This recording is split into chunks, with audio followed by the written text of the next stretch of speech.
नमस्कार दोस्तों, बहुत बहुत स्वागत है आपके अपने यूट्यूब चैनल पर, जिसमें आज मैं आपको बता रहा हूँ कि त्रैमासिक परीक्षा में कक्षा 11वीं जीव विज्ञान में कौन-कौन से प्रश्न आ सकते हैं, उनके आने की लगभग संभावना 100% है। चलिए देखते हैं। तो ये वीडियो ज़रूर आप देखें। 2, 3 और 4 नंबर के मैंने कुछ प्रश्न निकाले हैं। चलिए देखते हैं।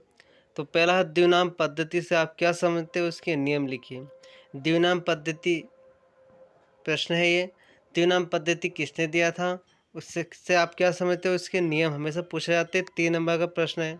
फिर अगला प्रश्न है, निम्न को परिभाषित कीजिए। निम्न को परिभाषित कीजिए। जैसे ये प्रश्न पूछा जाता है, संघ क्या है, गण को है, वंश का है, तो 3 के आने की संभावना है। फिर अगला प्रश्न है, मोनेरा जगत के लक्षण लिखिए।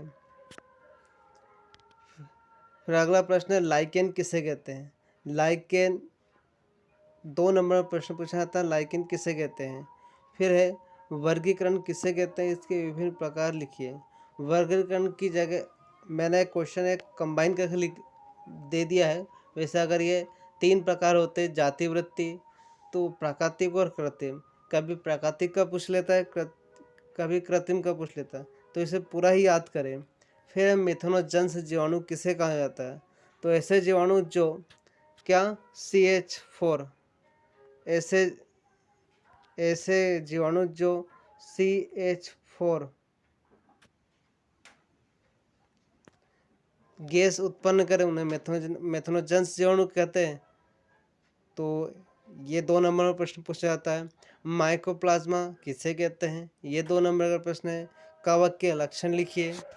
लिवरवर्ट किसे कहा जाता है। टेरिडोफाइटा में पीढ़ी का एकांतरण। पीढ़ी का एकांतरण मतलब इसमें 2 प्रकार की अवस्थाएं पाई जाती है, युग्मकोभिद और बीजाणुद्भिद। तो इसमें बीजाणुद्भिद और युग्मकोभिद का पूछा जाता है। एक इसका पूछा जाता है और कभी कभी कवक का पूछ लेता है कि पीढ़ी का एकांतरण का कवक में अवस्थाएं समझाइए। फिर है, एंजियोस्पर्म का जीवन चक्र। अब ये इंग्लिश में एंजियोस्पर्म है, तो आप कन्फ्यूज ना हो। आवृत्ति बीजी का जीवन चक्र समझाइए।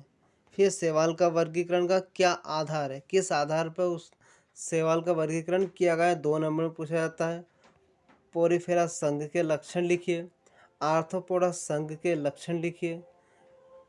स्तनधारी जीव के लक्षण लिखिए। स्तनधारी जीव के लक्षण हमेशा पूछा ही जाता है। फिर ये पक्षियों में उड़ने हेतु क्या रूपांतरण पाए जाते हैं, क्या अनुकूलन है, दोनों एक ही बात है। कभी रूपांतरण आ जाए तो भी मतलब एक ही होता है। फिर है, प्लेटे हेलमिंथिस के लक्षण बताइए। फिर है, कोर्डाटा तथा नॉन कोर्डाटा में अंतर। इसी जगह हिंदी में दे देता है, रज्जु की तथा अरज्जुकी में अंतर। जड़ के रूपांतरण से आप क्या समझते हैं, इसके कार्य लिखिए। फिर अगला प्रश्न है, निम्न को परिभाषित कीजिए। पुष्पदल विन्यास, इसको 2 नंबर में भी पूछ लेता है और कभी 5 नंबर या 4 नंबर में भी पूछ लेता है। पुष्पदल विन्यास को चित्र सहित समझाए, इसके प्रकार। फिर है बीजांडन्यास और है त्रिज्या समिति। त्रिज्या समिति यानी अरिसमिति का एक प्रकार है।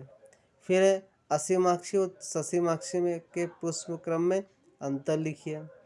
सोलेनेसी कुल का वर्णन, 4 नंबर में ये प्रश्न पूछ लेता है। पुष्प क्या है, इसके विभिन्न भाग के नाम लिखिए।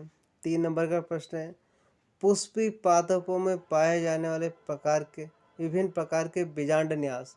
बीजांड न्यास लिखना है इसमें। आप पुष्पी आवृत्ति बीजी की जगह उसमें दे दिया पुष्पी पादप, या इसमें घुमा फिरा कर दे दिया है। आपको सीधा इसका देखना है, बीजांड न्यास किसे कहते हैं, इसके विभिन्न प्रकार। जाइलम और तथा फ्लोएम को जटिल ऊतक क्यों कहा जाता है। फिर अगला है, रंध्री तंत्र क्या है। रंध्री तंत्र की रचना का वर्णन करो तथा इसका चिन्हित चित्र। रंध्री तंत्र जैसे पत्तियों में छोटे छिद्र पाए जाते हैं, ये इस प्रकार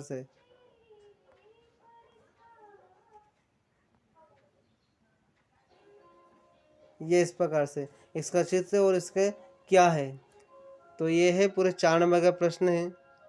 फिर रस दारू तथा अंतःकाष्ठ में अंतर। टेंडन तथा लिगामेंट में अंतर बताइए। तिल चट्टा की आहार नाल का नामांकित चित्र बनाना है। रक्त का थक्का की क्रिया को समझाइए। फिर है कोशिका सिद्धांत को समझाइए। प्रोकैरियोटिक तथा यूकेरियोटिक कोशिका में अंतर बताइए। माइटोकॉन्ड्रिया को कोशिका का बिजली घर क्यों कहा जाता है, ये प्रश्न है। और आखिरी प्रश्न है, गुणसूत्र किसे कहते हैं, इसके विभिन्न प्रकार लिखिए। ये इतने प्रश्न आने की, इनमें से प्रश्न आने की संभावना अधिक है। तो मैं एक बार और शुरू से आप नोट डाउन कर सकते हैं। शुरू से मैं कर देता हूँ। द्विनाम पद्धति से आप क्या समझते हैं?